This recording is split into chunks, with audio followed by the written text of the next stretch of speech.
I was watching the movie Menace to Society on Bounce TV a couple days ago, and I saw some eerie parallels between the 1990s film and what happened with Michael Brown just a few months with Michael Brown. If you watch the first 10 minutes of the movie, there are serious parallels between the characters in Menace to Society and the Michael Brown situation in Ferguson. And when we watch the opening scene of the movie, we see these two brothers played by Lorenz Tate and this other actor, I don't know his name, but they're buying malt liquor, and this Korean lady is following. They're in a foreign owned store owned by Koreans. They're in there buying malt liquor, and they're being followed around and supposedly harassed. And what happens is the old dog character, after the guy says, "Your mother, I feel sorry for your mother," he gets emotional. He takes out a gun. He shoots the Korean store owner. They then force the lady back into the back of the store. He gets the videotape. He then shoots the Korean lady. They then rob the store and then they leave. Um, a lot of the when I saw that scenario, it made me think of Michael Brown and when he was in that store, in that foreign-owned store, stealing those cigars. Again, you have two parallels: black men walking into a store, black men committing a crime, black men walking out of a store. And it's like art imitating life. I mean, life imitating art. And instead of somebody getting murdered, thank God, in the Ferguson situation when he stole cigars, um, he just walks out, acts like nothing happens. And I saw when I was watching Menace Society as the film continued, lots of a lot of brutish, violent behavior from the black males. I mean, these black males. I mean, story is supposed to be about a guy who's supposed to be trying to get out of the ghetto. He had just finished high school, and just like Michael Brown had just finished high school. And Michael Brown, they were saying he was trying to get out of college. Um, trying to go to college. But again, his actions spoke more than his words. I mean, if this guy said he wanted to get out of the ghetto, and he was saying the ghetto was getting him caught up, it wasn't showing here. And I was watching Men's Society, and again, I thought about the slogan "Black Lives Matter." And by their actions, the characters in the movie Menace Society, just like Michael Brown, were showing that their lives didn't matter because they were participating in behaviors that showed they did not value their own lives and that they didn't want to appreciate the God life that God had given them. It was through their actions that we look at Michael Brown and we look at the situation there. He wasn't taking anything serious, just like the character in Men's Society. He just graduated high school and he wasn't thinking about college. He was like, I'm just gonna I want to get out the ghetto. Um, and he had no real plan. It was like he was just getting involved in all sorts of stuff. And the way these black men were acting in mass society, they were killing each other like people kill roaches. I mean, black men were shooting each other over nothing. They showed the scene where Old Dog's father just killed a man because he disagreed with him. I mean, he was supposed to be a big time drug dealer, and he's not even a big time drug dealer. He's a small time drug dealer. He's got his son, and he kills a guy just because he had an argument with him over money at a they were playing poker, I think, because and he just kills a guy because he disagreed with him and they had an argument. Just shot him right at the table like it was nothing. And I fast forward 20 some years later after this movie was made, and I'm seeing the exact same. I saw the exact same behavior with the Michael Brown situation. You know, you have black men not treating their lives like nothing, and they're killing each other like roaches. And they expect other people to value their lives when they themselves didn't value their lives. And it's like the pattern that I saw in men's society and I see in the Michael Brown situation and the Eric Garner situation. We have all these people walking around with these protest signs talking about black men's lives matter, but the black men themselves don't do anything to show us that their lives matter. They don't take constructive action to make their lives matter. And this is the big problem for me with the whole people carrying these signs, Black Lives Matter. We've had over 40 years, black men have not shown to the world that their lives matter. They have not made an effort to make their lives matter. I mean, again, black men have been killing themselves like roaches. I mean, they don't value themselves. They just, a black man will kill another black man over nothing. I remember just about a couple months ago, reading an article where a black man killed another black man over a piece of chicken. And we're supposed to believe that Black Lives Matter. I mean, if Black Lives Matter, we wouldn't have all of this black on black crime. We wouldn't have, and most of the crimes, black on black, are black men killing other black men, again, over things like that piece of chicken, Air Jordan tennis shoes, starter caps, back in my day, starter jackets, leather jackets, somebody looking at them. I mean, black men look for an excuse to kill each other. And they sit there and they say that their lives matter, but again, your actions show that your life doesn't matter. The fact that you would kill another man over these silly things and put more value on them than yourself says that your life doesn't matter to you. And it's not that the thing that that a lot of black people are trying to do is convince white people that their lives matter when they need to start convincing themselves that their lives matter. And when you present that point to black people, like a Bill Cosby does, or a Charles Barkley does, or even a David Carroll does, you get called an Uncle Tom, you get called a sellout, you get called a coon. And the point is that you're the only one who can make your life matter. And when I was watching Menace II Society, I saw the hypocrisy of what the people were talking about today, because we had this movie made by the Hughes brothers trying to make black men look like victims when it was the black men's own actions that were causing them to be in these situations. Now, you can talk about poverty and all this other stuff, and it might have a mitigating factor, but where do these men get the money for these guns? I mean, you saw when I was watching the movie, these guys had huge guns, and they were killing each other left and right in this movie. I mean, I counted about at least 4 or 5 deaths of black men killing black men in this movie in the first 30 minutes. And I lived in New York during the crack period, crack epidemic. I still live here in the South Bronx, but when I was living here as a kid, growing up, I lived around people. We had 2,000 murders, and most of them were black men killing other black men over drug turf. Not even drug turf. I'm not even gonna let that excuse go by, because black men were killing each other over Air Jordan tennis shoes again. So I remember many cases in my neighborhood and reading about them in the paper. Air Jordan tennis shoes, girls, because that's another thing they like to fight over is women. They were fighting over looks, um, and the same stuff. It's like intergenerational. This is the second generation doing the exact same thing, committing these murders, and then saying that then you want to go to a white man and say your life matters. And I look at Menace II Society, and the only difference between Menace II Society and Michael Brown is that you had a white cop involved. And this is why I have to agree with David Carroll on this one point.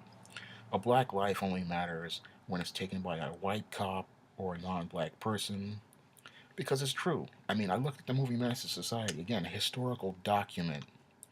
It's supposedly based on real life. Same thing with Boys in the Hood, also based on real life. Factual evidence in front of you. All of these black on black murders in these movies, and not a person blinks an eye. But if I was to make a movie where a white person was to have killed one black person, it would have been a protest. And the only people protesting is only because this white person, Darren Wilson, shot Michael Brown. That's the only reason. That's the only reason. It's the same situation. If you look at, go watch the movie, go get the DVD, go watch the movie. Same behaviors, same actions, and the only thing that difference between them is you have this white police officer involved. And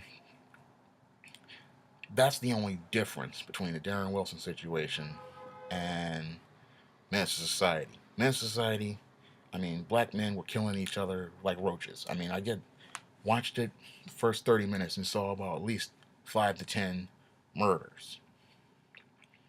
And the whole thing is that we make all this, it's a hypocritical thing to say that Black Lives Matter when black people themselves don't value their own lives. And I'll say that time and time again. The problem is that black people keep trying to convince white people and non-black people all over the world that their lives matter when they themselves don't value their own lives. Because if you valued your own life, if Michael Brown had valued his own life, he's supposed to be a couple days away from college. Why is he stealing cigars to go? When I lived in the hood, I live in the hood right now, and I know what happens, what people do with cigars, because I walk down the stairs of my apartment building. I walk outside my apartment building. I see these cigar insides. I know what these cigars are going to be used for. They're going to be used to roll up a blunt. That's all that's going to be used for. So you can go roll up a blunt. That's what Michael Brown was getting ready to do. He stole cigars so he could go probably smoke up a nickel bag of weed or a dime bag, because it's probably him and his friend. This is what they do, because this is what happens in my building right now. I mean, first of the month, this is what guys do. They go get a nickel bag of weed. They go get themselves a cigar from the Arab store, because we got one right across the street from my building.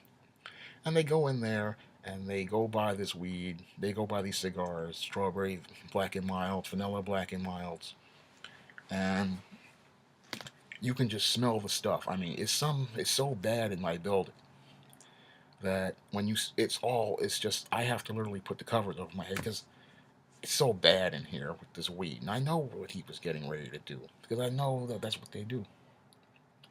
They smoke up, and that's what he was getting ready to do. And nobody, and they was talking about he's going to college and all this stuff. As a guy 20 years ago who was going to college, I can tell you if you're going to college, you're getting ready to go. You're getting your because well, I'll tell you what I was doing the day before I was going to college. I was getting my notebooks ready. I was getting my books ready. I was at the college waiting for them to get my books at the bookstore because I had a bookstore order, and I was sitting there waiting for them to get my books. I was coming out of because I came there for orientation, the whole 9 yards. I was ready to go to class, and this is not. I wasn't thinking about getting some cigars. I wasn't thinking about doing it because I've never taken a drug in my life, and I wasn't thinking about doing something like that. I was thinking about maybe if I want to get something, I might have got some McDonald's or something like that. But I was getting my schedule ready, getting my time, figuring out what time I needed to be at a certain class, what type of travel logistics that I needed to do um, before I got to school.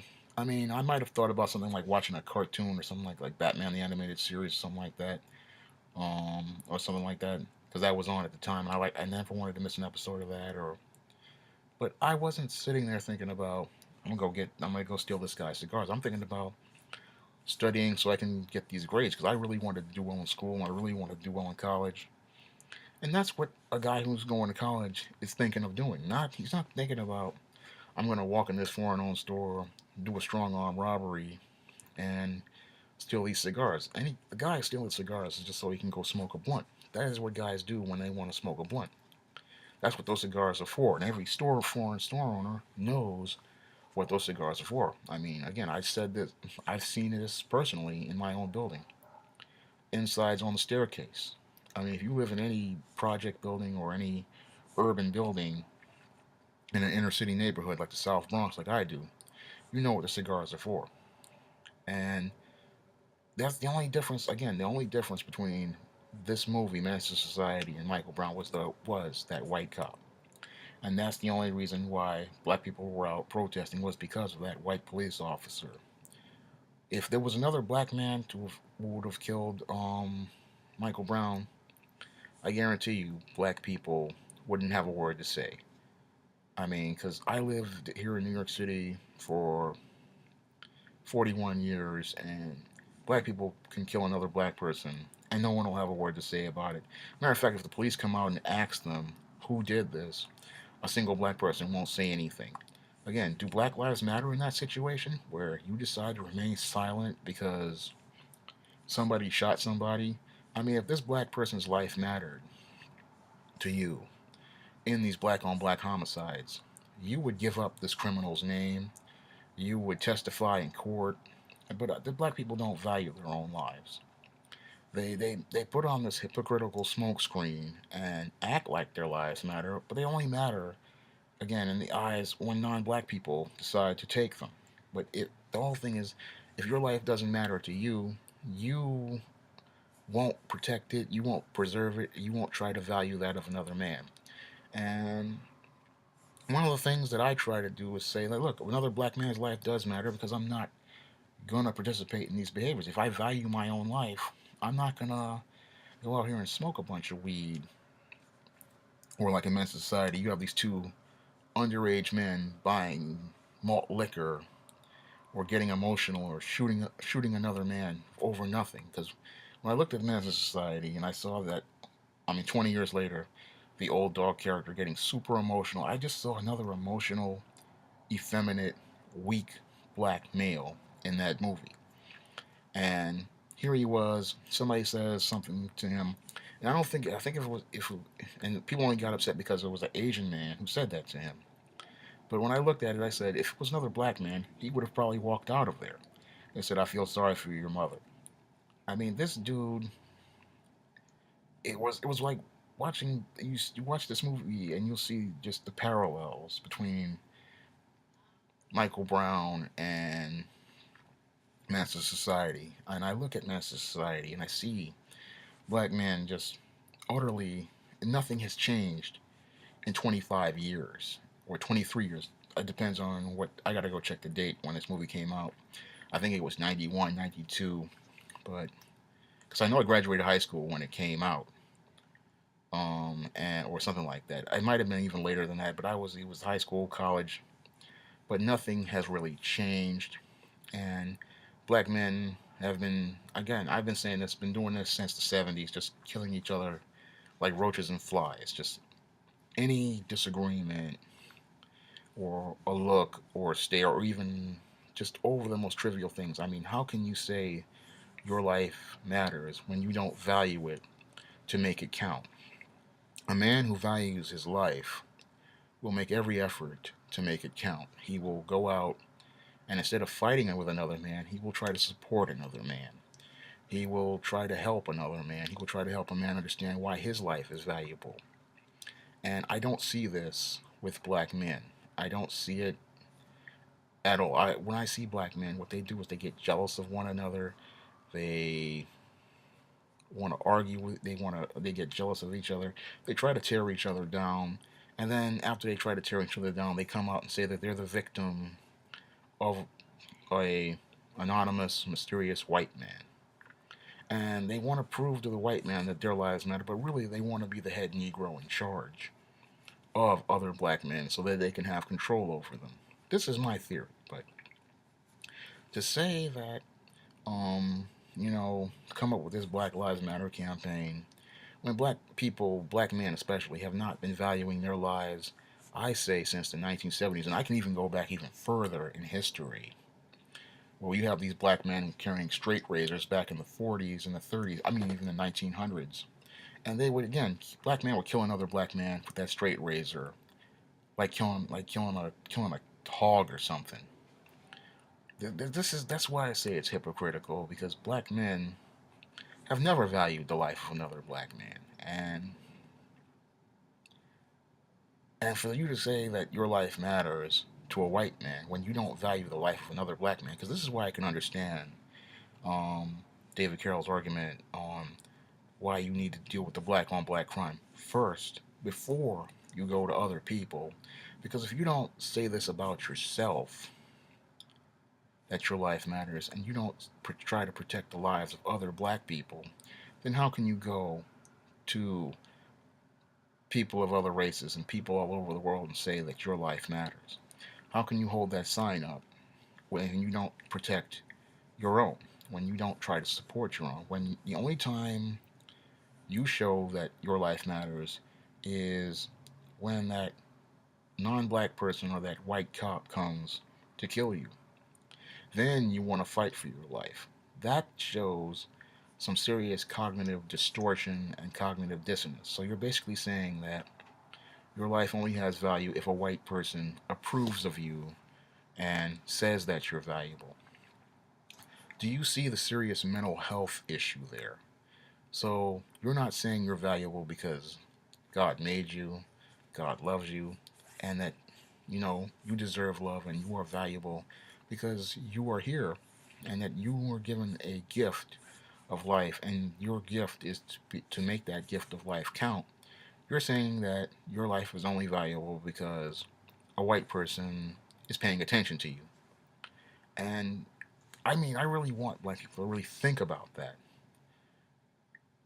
You're putting, you're devaluing yourself when you say that only your only value is when a non-black person or a white person is paying attention to you because you're saying that you have no value as a person unless this other person is showing you value.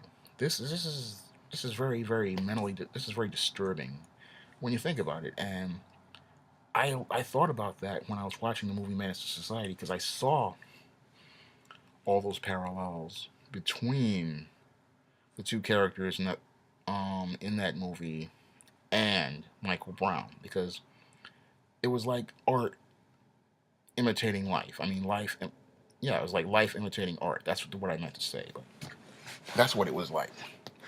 And seeing this movie made me think about Michael Brown and made me think about, the dysfunctional state of black men. Because again, almost 25 years have passed and nothing has really changed. And I look at situations like the 500 murders in Chicago a couple of years ago, and it's almost like New York. It's like New York in the 80s at the height of the crack epidemic when we had the 2,000 murders here in New York. Most of them were black on black murders, black on black homicides, and many of them remain unsolved to this day. And there were no signs back then when black men were killing each other talking about Black Lives Matter. There were no campaigns talking about Black Lives Matter. I mean, the only thing that back during that crack epidemic that made people stop taking crack and killing each other really was black people being made to look like a fool in front of white people. I mean, when they made the face of the crackhead a black man with nappy hair, and a lot of people stopped taking crack. And I remember that because I was reading a New York Times article back in the day, and they said that it was basically was a niggerization of crack that made a lot of people stop taking it that way. I mean, when they showed you this nappy-headed, unkempt black man with no teeth, black people started to stop taking crack, and they stopped. And this, along with crime bill and other things, but what made the crack go out of style really was the niggerization of crack. Because people didn't want to be niggers, and that's what made it go out of vogue because white people had literally niggerized crack, and they had put this coon image on it. And again, black people again seeking the approval of white people because that's the only way their lives matter is because if a white person says it has value. And this, you can't build a black community with people like this because if you don't see your life as valuable, then you won't value yourself enough to do what is in your best interest, to build your own community, to help support the right to help people and do what's for you. Because the big problem with a lot of black people is they don't, again, I keep saying it again and again, your life doesn't matter to you and you don't see yourself as valuable. This is something that I picked up. I mean, I just picked up a little hint of it way back in 1993 or 4 or 5, something like that. I spent a long time when I was reading the book Losing Absalom. And I was reading the book and I was sitting there going, why is it that the black man, and this is another thing that I noticed in a lot of literature, why is it that the black man is always dying or getting killed and he never wins? I mean, this was another problem that I had with this whole thing that, and again, with Menace II Society, same thing, black man always dying at the end of the story.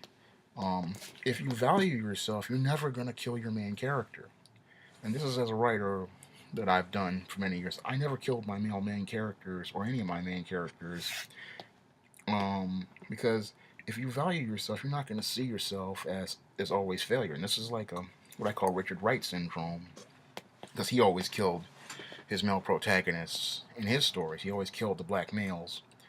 Um, if you value yourself, you're not going to see yourself that way. You're going to say, look, I have value. I want to see this guy next time. I really like him in this story. I want to see him again. And with Menace Society, oh, the guys get killed and the other guy goes to jail, and again, all this negativity. If you value your life, you're going to see yourself completely different, and your approach to life is going to be completely different. And that's why I look at this whole Black Lives Matter, and I'm just like, you're trying to convince people, and everybody knows it's a lie. And over the last 20 years, with this whole 25 years, this whole thing, again, black people have not changed in any way, shape, or form. I'd even go back to say 40 years at the most, at the least, have not changed in any way, shape, or form. And I'll even go further back because this again. I can go back in historical context and talk about black men killing each other with straight razors, in the juke joint. And this is the way black men have been for a long time, and we only see our value through the eyes of white people and white supremacy. And that's not the way it's supposed to be. You're supposed to see your own value and say that you're valuable and say that, I deserve the very best in life. I mean, God put me on the earth and He wants me to work for the best. He has a purpose for me and a plan. And a person who sees themselves in a normal light will say that about themselves. And when I look at black men, I again, they don't see their value unless it's through the eyes of a white person. And that is the big problem. That is the big cognitive distortion that prevents them from actualizing their potential as men. Um, I don't know what else to say, but that's my observation watching the movie Menace II Society and reflecting on the situation with Michael Brown. I reflect on that situation, and it because that movie Menace II Society gave me incredible perspective on that situation to see it clearly for what it was and to see, how dysfunctional Michael Brown was. Because if you look at the parallels, you will see all of the parallels between Michael Brown and the character, the boy who graduated high school. You will see the parallels. He comes from a home where his parents aren't there. He's being raised by his grandmother. Um, People are trying to talk to him, and I remember there was one scene in there where, the Christian grandfather tries to talk to him about God. He doesn't want to listen, and he eventually leads down to a path where he winds up getting killed. And because he's in the movie, killed by another black man, people just watch the movie and move on. But if he was to be, would have been killed by a white man, like in the case of a Do the Right Thing, where Radio Raheem was choked out by a white man, there would have been outrage over that movie. Otherwise, it just came and went. But when I look at Menace II Society,